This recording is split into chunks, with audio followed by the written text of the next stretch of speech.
everyone, welcome back to Houseplant Essentials. I'm Bryce. Thank you so much for being with me today.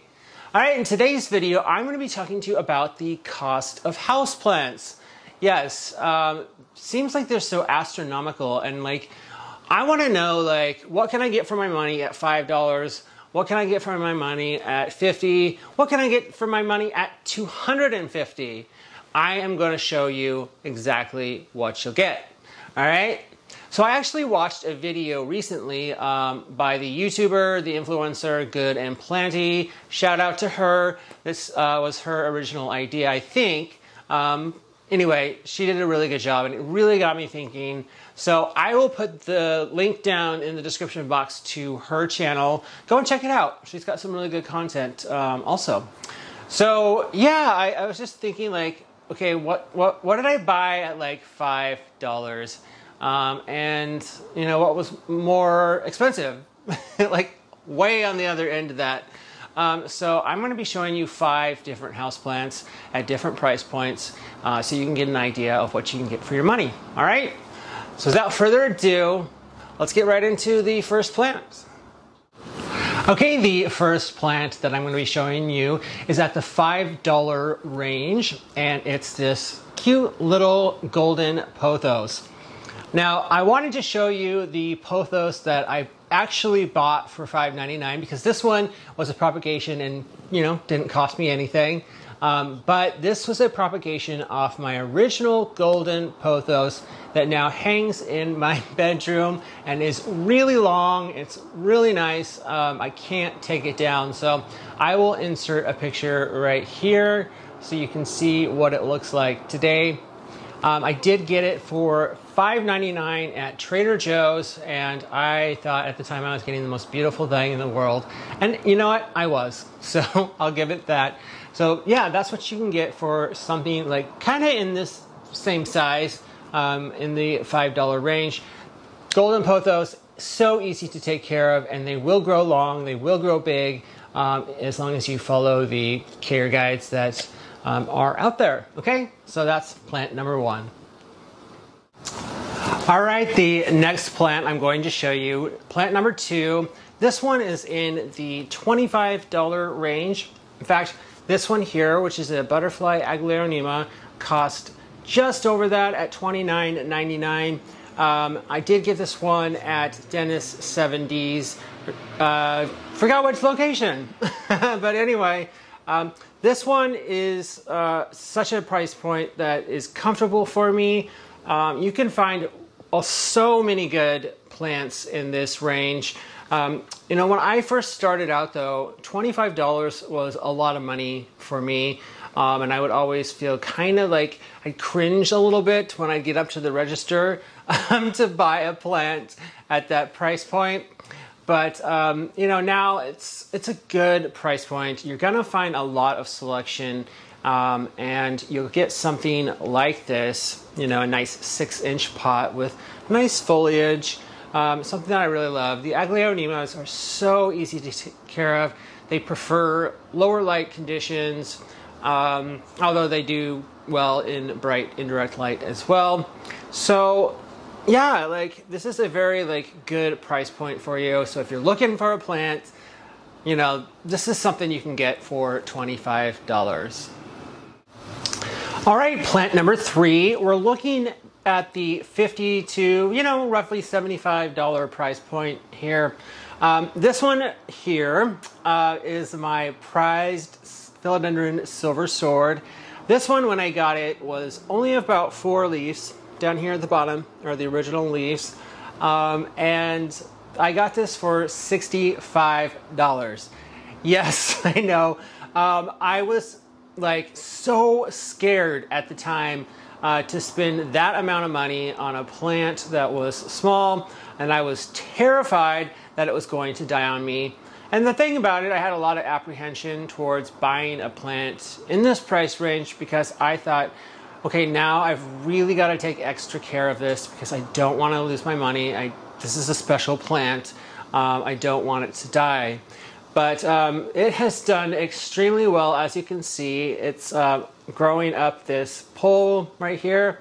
the silver sword is still pretty popular, but for that same 4-leaf size plant that I bought, which was in a 4-inch pot, this one is too still, but it's huge, I think, you know, is basically going to be $30 to $35. So the price for the silver sword has definitely dropped, and you can get something for a lot less. Now, this particular one in this particular size, this will probably cost you close to $100. So I made out okay. Instead of me, like I was so worried about killing it, it's thrived, and I have made, you know, like $65 to now $100. I've made about $35. So not too shabby, not too shy. This is my love, one of my favorite still, my Philodendron silver sword. All right, that brings us to number 4. And this is going to be in the $100 to $150 price point. And you can get something, a really cool, in-demand, rare plant for this price.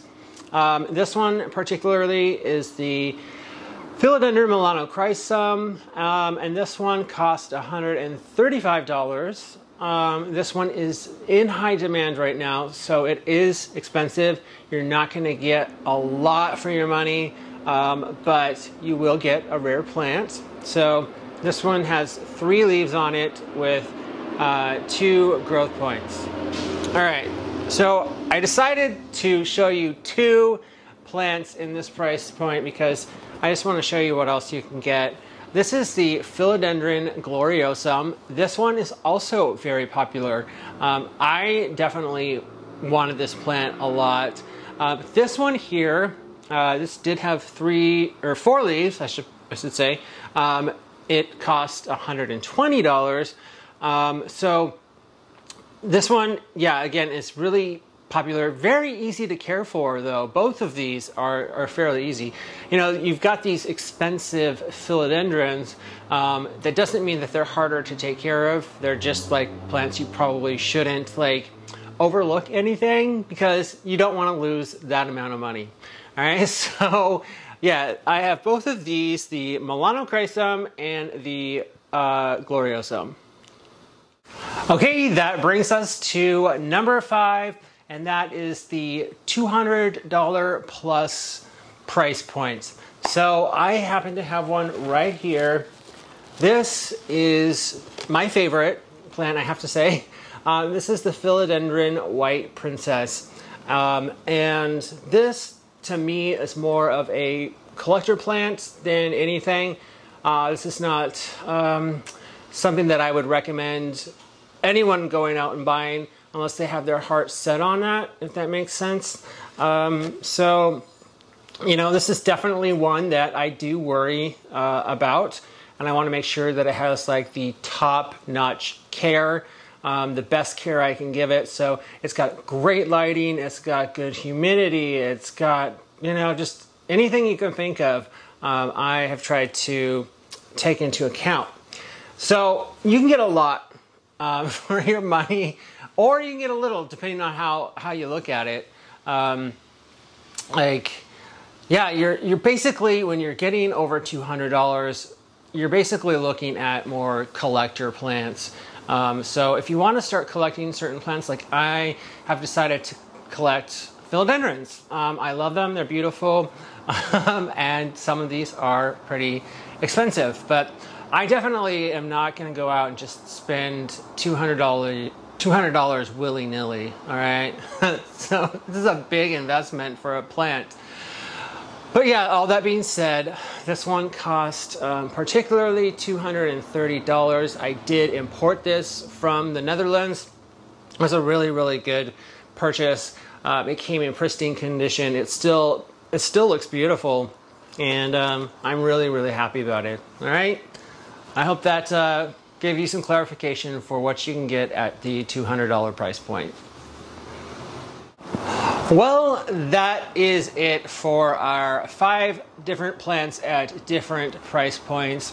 I really hope this was kind of eye-opening for you, for like like really good purposes to go out and buy houseplants. So you can get a lot for, you know, under $50. I was able to get so much and build my collection that way. Now, if you're looking for more collector plants, definitely check out Etsy. You can get a lot for $200 and above. But again, like I was just saying about the, you know, up to the $50 price point, you can still get quite a bit for your money in the $100 to $150 price point. So it's just up to you. Take a look around when you're shopping. Don't just buy the first thing that pops out. For me, like when I shop on Etsy, for example, I really like to shop around. I want to look at where the seller's from. But honestly, I prefer to buy houseplants locally. It's just, I feel better that way. I'm supporting the local economy. And I know that when I get that houseplant home, it's probably not going to drop any leaves like a plant from Etsy would be. So, you know, like the Milano Chrysome, the Gloriosum, the White Princess, all of those like risk losing leaves. And that's what happened to the Gloriosum. It did lose a leaf. So it's up to you what you want to buy, but I hope that this is a guide for you. All right. Anyway, that brings us to the end of today's video. If you liked it, please give it a big thumbs up. If you haven't yet subscribed to my channel, hit that subscribe button, and then you'll get to be part of this gorgeous houseplant loving family. And you'll get notified of new content when it's available. All right. Thank you so much for watching, and everyone, stay beautiful.